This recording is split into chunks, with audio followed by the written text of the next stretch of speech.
Indian literature has many key aspects, including the Vedas, the Ramayana and Mahabharata, Buddhist literature, and Panchatantra. It also includes Indian English literature.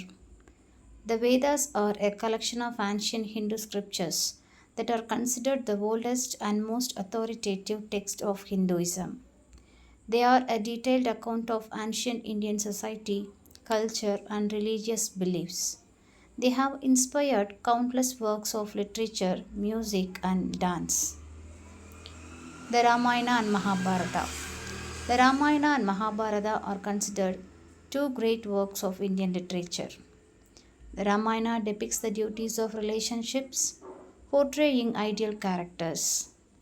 Buddhist literature.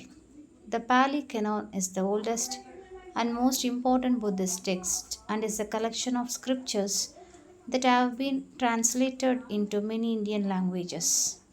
Indian English literature is an important endeavor to showcase the great works of in it. Literature today we find that though almost all of them have been molded in some form or the other by English literature or the literatures of other countries through the English translation of their works. Yet the native character of our literature still continues to shine. Whatever we have taken from an alien source, we have tried to make our own. Indians have been from times immemorial extremely adaptable. Indian genius has always been eclectic, to strike a balance and a compromise as the circumstances permitted without losing their native character had been a constant feature of Indian life.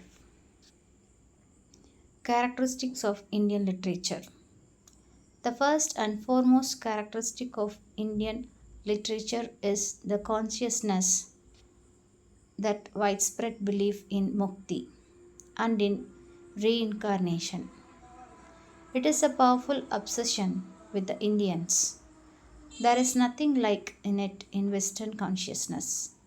A Westerner would turn away from it as something strange and unknown, but it happens to be the basic belief of the Indian. It is his life breath. What is not an Indian prepared to sacrifice if he can only attain to this state of highest being, to which all his visible efforts and invisible aspirations are directed? The Indian's belief in mukti, in his belief in the doctrine of karma.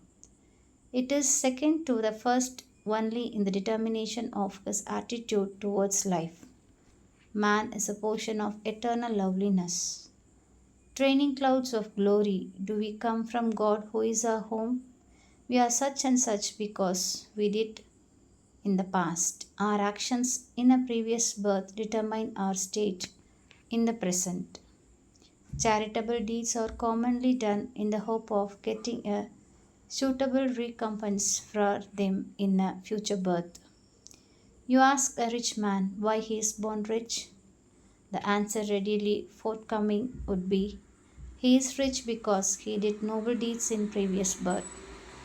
A poor man accumulates the hoard of noble acts here so that they may stand by him in a future existence in providing him with peace and plenty. Our deeds follow us from afar, and what we have been makes us what we are. Obedience to authority is another feature of Indian consciousness. The spirit of deviance, so natural in the West, is unknown in India. Traditions cling fast. It is difficult to unfetter the ties of traditions. You challenge, defy, and integrate, and immediately you will have a stupendous chain of the ancient modes of your country to lead you in obedience to its general will, even though it may mean your ruination. There have been many manifestations of the just flesh in recent times, but that has all been done under the impact of the West. In the spirit of challenge, wherever it has been visible, You fall upon a plastic having a clear impress of the stamp of the West upon it. Thank you.